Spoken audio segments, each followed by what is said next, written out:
John 4 has this crazy story where Jesus enters a village in Samaria and he starts to talk to a woman, the woman at the well, if you know the story. By the end of the chapter, there's a group of people from that village who believe in Jesus. What I find most interesting about that story, there's a ton of stuff, but is that the second thing out of Jesus' mouth, he asks for a drink, and then the second thing out of his mouth engages a spiritual conversation. It starts that. So what I wanted to quick look at today is how can we do that? How can we initiate spiritual conversations quickly? I have found these three questions to be a huge help to guide any conversation to the gospel. And then kind of at the end, I wanted to go through like, what do you do after that?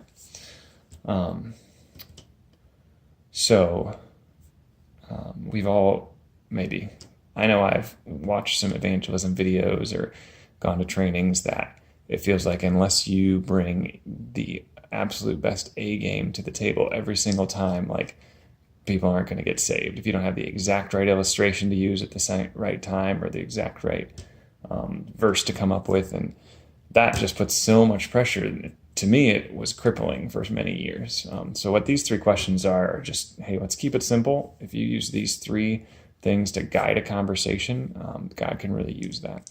So the first of those questions is, hey, can I pray for you? It could take a lot of different turns there. Hey, how can I pray for you? Is there any way I can pray for you? But we want to, that's kind of like Jesus did, is after a hey, how's it going? Or just a hey, is getting to something spiritual. So oftentimes people will give you a response. Sometimes it's a very like nonchalant, like, oh, pray that the weather's good.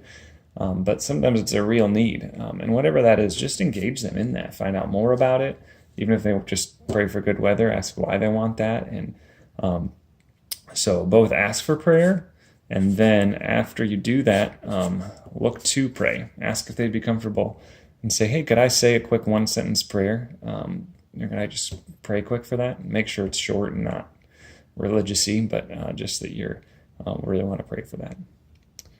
After you ask that question, the second thing to guide the conversation is, would you say right now that you're near from God, or are you far from God?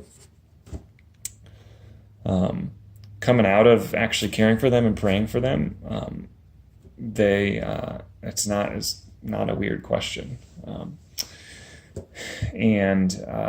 I've found that as long as you, again, are actually wanting to talk to people about this, you're not just using this as an excuse to beat them over the head, but you want to engage what they believe.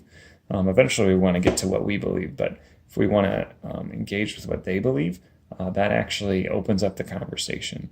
So asking, are you near or far from God right now? What would you say? And have that conversation. And the last one is, after you get through those, if I get through the first two, I've never had anyone turn me down on this third one, is, could I show you how you can be close to God? Or how you can be near to God. And then I've never had anyone say no, so it's an opportunity to do a quick gospel presentation. I'm not going to do the full thing, but the 3 circles is a great one there, because it does illustrate the fact that we are far from God's perfect design, and it's our own fault through sin. And they might resonate with trying to get out of that in different ways, and then telling them the story of Jesus who died on the cross for our sins. So if you aren't familiar with 3 circles, I'd encourage you to Google Malachi 3 circles. And it's the first time I saw it was a little convicting, a 10-year-old doing a better job than I've ever done at communicating the gospel. But that can kind of to get there. So again, the goal of a conversation, probably all of our conversations. I guess sometimes you got to talk about the laundry and the weather, and we don't ever need to talk about football.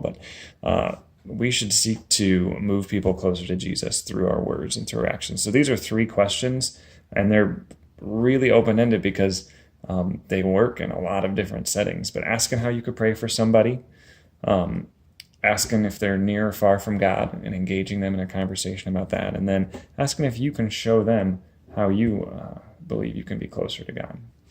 So if you're able to do that, the last thing you should do is just try to continue the conversation later.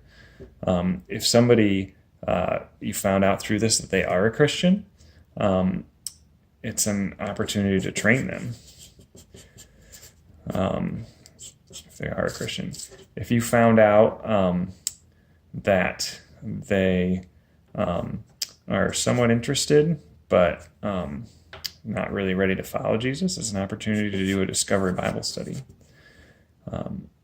They might have given you a straight negative response. And if that happens, it's just a, hey, I'll be around praying for you. Thanks, but no worries. And then the biggest praise, here's a cross and then here's a plus sign, is if somebody would choose to believe. And that would be the same thing as you would train them. So try to set up a meeting of like, hey, where could we meet for any of these? When can we meet? And then if we do, who can we meet with? Who else can join us?